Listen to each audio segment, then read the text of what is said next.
Dans l'accompagnement, il y a un moment dont on ne parle pas assez. Un moment simple en apparence, mais qui change tout. On appelle ça le premier geste de soin. Il n'a rien de spectaculaire, ce n'est pas une grande décision médicale ni une scène de film. C'est parfois juste un bouton de chemise qu'on ferme, un bras qu'on soutient pour marcher, ou simplement un verre d'eau qu'on tend. On en parle tout de suite.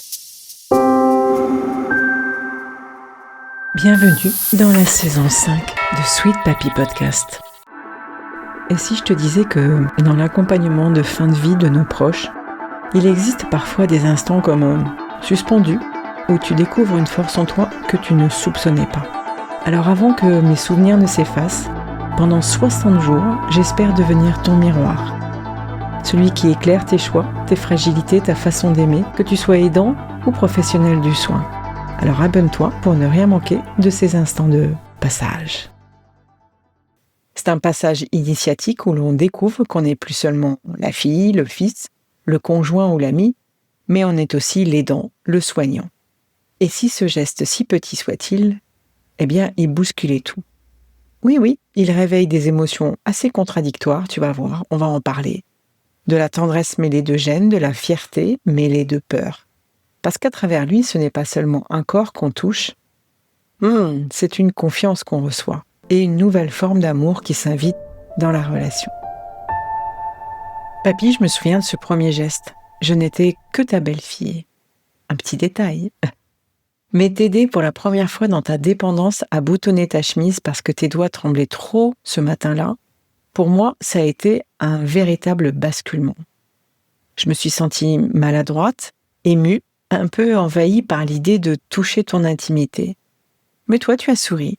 Tu as dit doucement « Merci, c'est mieux fait avec toi ». Et ce petit geste banal, je crois qu'il m'a marqué autant que toi. Parce qu'aujourd'hui, je comprends que ce premier geste de soin, c'est une frontière invisible qu'on franchit. On passe en fait d'un rôle à un autre. On découvre une autre intimité, une nouvelle responsabilité. Alors au début, forcément, c'est gênant, surtout quand ce n'est pas notre parent direct. Je vais franchement le dire. On se demande si on fait bien, si on ose, si on ne va pas froisser la pudeur de celui qu'on aime. Mais souvent, pour le proche, c'est tout simple. C'est un soulagement, un signe qu'il n'est pas seul. À travers ce geste, ce n'est pas seulement le corps qu'on touche, c'est la confiance.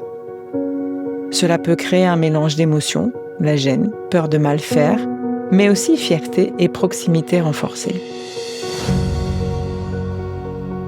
Pour la personne aidée, c'est un moment de vulnérabilité. Accepter ce geste, c'est reconnaître qu'elle a besoin d'aide, qu'un pan d'autonomie se délègue. Mais c'est aussi un acte de confiance. Te dire « je t'autorise à m'approcher, à franchir ce seuil intime ». Dans la relation, ce geste est souvent un nouveau contrat tacite.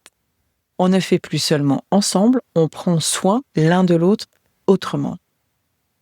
Les recherches en psychologie de l'aidance montrent que ce premier geste est émotionnellement fondateur.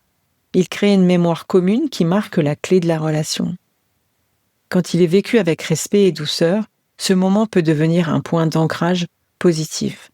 La preuve qu'on peut traverser cette étape ensemble, sans effacer ni l'amour ni la dignité. Et c'est pourquoi on encourage les aidants à accueillir ce premier geste non pas comme une perte, mais comme une reconnaissance mutuelle. La preuve d'un lien assez solide pour contenir la vulnérabilité de l'un et la générosité de l'autre. Concrètement, si tu vis ce premier geste avec ton proche, explique ton geste avant de le faire. Par exemple, je t'aide à boutonner, d'accord ? Respecte son rythme et sa pudeur. Garde en tête que c'est aussi une preuve de lien. Il t'autorise à entrer dans son intimité et ça, c'est précieux. Alors, quel est le bénéfice pour toi qui m'écoutes aujourd'hui ? C'est d'apprendre à reconnaître et à valoriser ses premiers gestes.